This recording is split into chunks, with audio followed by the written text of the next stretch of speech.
Long march کیا. یہ راز ایک دن ضرور کھلے گا. جناب اسپیکر، میں یہ کہنا چاہتا ہوں کہ آئیں انتخابی نظام کی اصلاح کے لیے بیٹھیں، آئیں یہ ہاؤس بیٹھے مشاورت کریں اور مل کر ہم ایک ایسا انتخابی نظام آئندہ کے لیے بنائیں کہ اگر کوئی شکایت ہے تو وہ ختم ہو جائے. 2018 میں کون نہیں جانتا کہ پری الیکشن ریجنگ ہوئی. الیکشن والے دن رات کو الیکشن پر ڈاکہ ڈالا گیا اور پی ٹی آئی کے پٹے یا دوپٹے پہنا کر جہازوں میں بھر کر لے جایا گیا. کیا میاں محمد نواز شریف جو جیل میں تھے، ان کی صاحبزادی جیل میں تھی، ان کو یہ خبر نہیں دی گئی کہ ان کی اہلیہ محترمہ میری پیاری بھابھی اللہ کو پیاری ہو گئی؟ جناب اسپیکر، میں یہاں بتانا چاہتا ہوں کہ کسی کو سادہ اکثریت نہیں ملی. یہ سپلٹ مینڈیٹ ہے اور جمہور کا طریقہ ہے کہ اگر سپلٹ مینڈیٹ ہے تو لائک مائنڈڈ پارٹیز مل کر حکومت بنائیں. مگر میں نے اور تمام دوستوں نے ان کو جو سنی اتحاد کونسل کے ممبرز بن گئے ہیں ان کو دعوت دی کہ آئیں حکومت بنائیں. ہم اپوزیشن میں بیٹھیں گے، آئیں ہم پازیٹیو کردار ادا کریں گے، آئیں ہم پاکستان کے لیے اپنی توانائیاں خرچیں گے. آپ بھول گئے کہ فاٹف کے زمانے میں اپنے ممبروں کو تو آپ ایجنسیوں کے ذریعے ہانکتے تھے. ہم نے فاٹف میں والنٹریلی آپ کا ساتھ دیا کہ یہ پاکستان کا مسئلہ تھا. کشمیر کے لیے جب ابھی نندن یہاں آیا ہم نے تمام اختلافات بھلا کر ہم اکٹھے ہوئے، آپ نہیں آئے، ہم وہاں بیٹھے رہے. جناب اسپیکر، یہ ہے وہ کووڈ کا زمانہ آیا، میں پاکستان آیا، کانفرنس ہوئی اور عمران نیازی تقریر کر کے میری باری آئی. مجھے کسی نے کہا کہ پتہ کریں کہ عمران نیازی بیٹھے ہیں، تو میں نے پوچھا، انہوں نے کہا جی ان کو بڑا ضروری کام ہے اور وہ چلے گئے ہیں. میں نے کہا کہ کووڈ سے زیادہ کوئی ضروری کام ہے؟ یہ عالم ہے جناب اسپیکر، یہ عالم ہے اور آپ کو یاد ہے. اس لیے میں یہ کہنا چاہتا ہوں.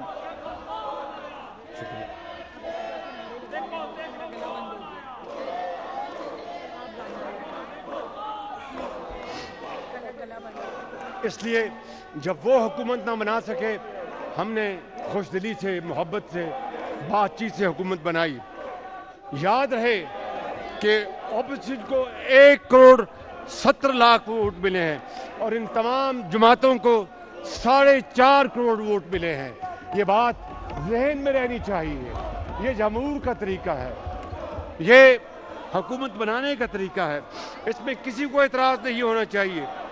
جناب اسپیکر، اگر واقعی ہم ایک ملک، ایک گھر، ایک خاندان ہیں تو پھر یہ نفاق کیوں ہے؟ یہ ایک اگر خاندان ہے تو پھر نفاق کیوں ہے؟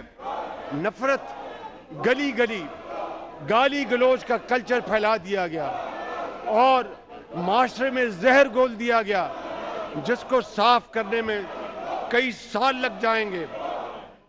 آج جس طرح چور اور ڈاکو کی بات کی جاتی ہے، پچھلے کئی سال سے میں سمجھتا ہوں کہ اس سے بڑی ڈس سروس قوم کی کوئی ہو نہیں سکتی. بڑے بڑے لیڈر وہ اپنی جانیں قربان کر گئے، انہوں نے جلا وطنیاں اختیار کر لیں لگے، مگر کبھی قوم کو غلط راستے پہ نہیں جانے دیا. کبھی قوم کو گالی تو دور کی بات ہے، تو کہنے کی بات نہیں کی. میرے قائد نے، ان زعماء نے ہمیشہ لیڈران کو ساتھ صاحب کا.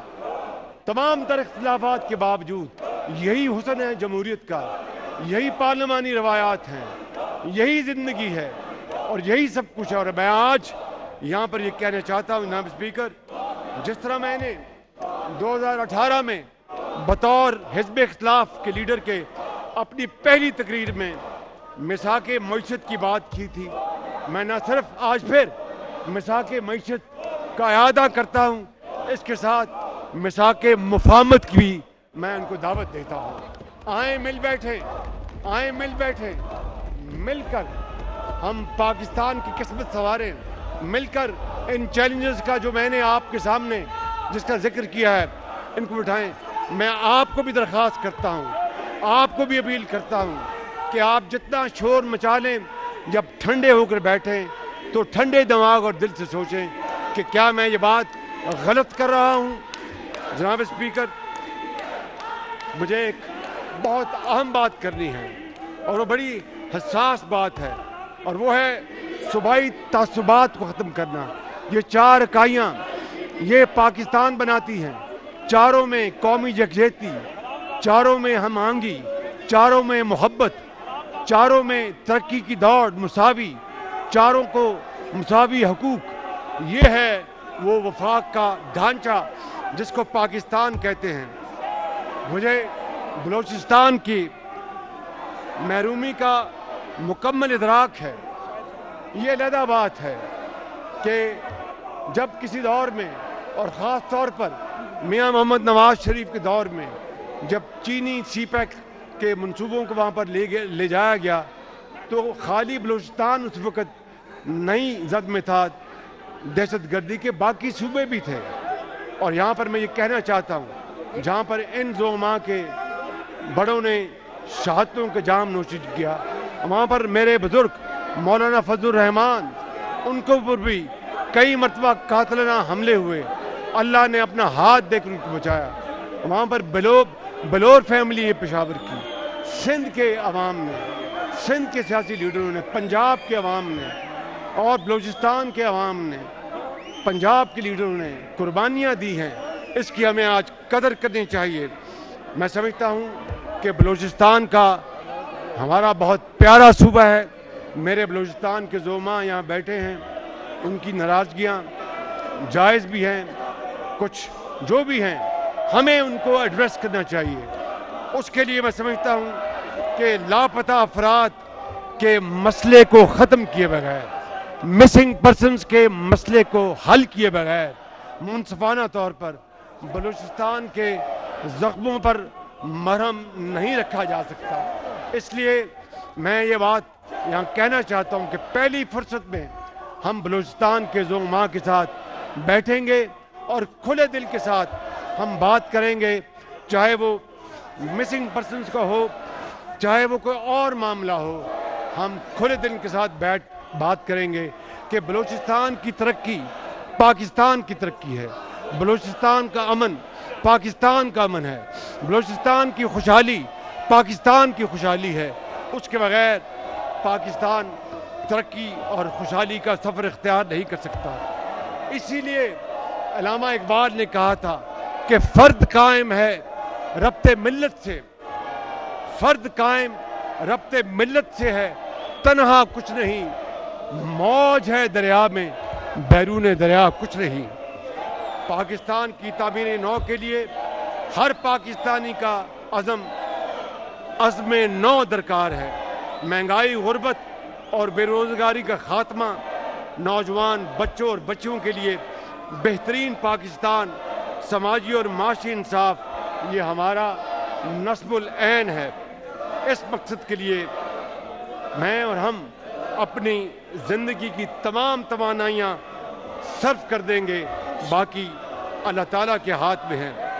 جناب اسپیکر، مسائل زیادہ ہیں اور وسائل کم، مگر ہمیں مینڈیٹ مسائل حل کرنے کا ملا ہے۔ قوم کے نوجوان بچے اور بچیوں کی صلاحیت پر ہمیں بھرپور بھروسہ ہے۔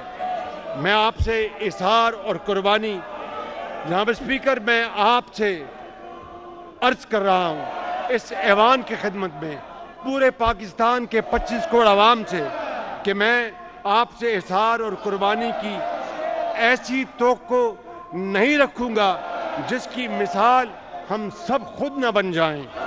پہلے ہم خود مثال بنیں گے، یہ میرا آپ سے وعدہ ہے، اور پھر آپ سے توقع کریں گے۔ جناب اسپیکر، محنت اور امانت اور دیانت ہمارا شعار ہے۔ قائد اعظم محمد علی جناح نے کہا تھا کہ میں آپ کو مصروف عمل ہونے کی تاکید کرتا ہوں، کام کام اور بس کام۔ قائد اعظم نے ہمیشہ نوجوانوں کو خبردار کیا کہ اگر آپ کسی سیاسی جماعت کے اعلیٰ کار بنیں گے تو یہ آپ کی سب سے بڑی غلطی ہوگی۔ آپ اس طرح رہیں کہ کوئی آپ کو گمراہ نہ کر سکے، چاہے کوئی گھڑی والا ہو یا بغیر گھڑی کے ہو. جناب اسپیکر، ایک مدبر سیاستدان نے کہا تھا، ask not what your country can do for you, ask what you can do for your country. آج یہ مرحلہ آ گیا ہے کہ ہمیں پاکستان کو دینا ہے، ہمیں پاکستان سے کچھ نہیں لینا.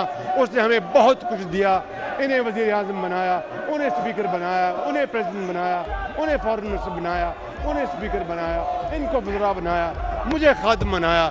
آج ہمیں پاکستان کو دینا ہے اور ہر چیز پاکستان کے لیے ہے. اور چرچل نے کہا تھا، I have nothing to offer but blood, toil, tear and sweat.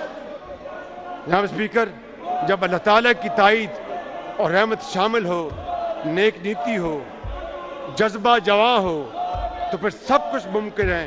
کیونکہ ارادے جن کے پختہ ہوں، نظر جن کی خدا پر ہو.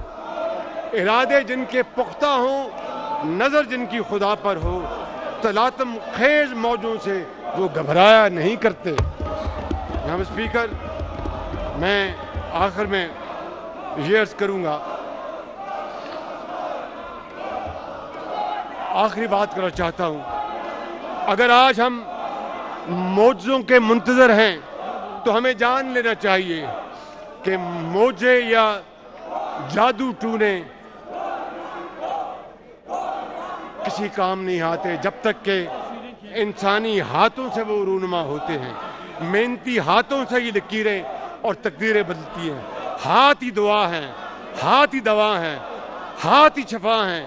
انہی ہاتھوں سے ہم پہاڑوں کو کاٹ کر راستہ بنا سکتے ہیں اور انہی ہاتھوں سے ہم موجوں کا مقابلہ کر کے دریا عبور کر سکتے ہیں.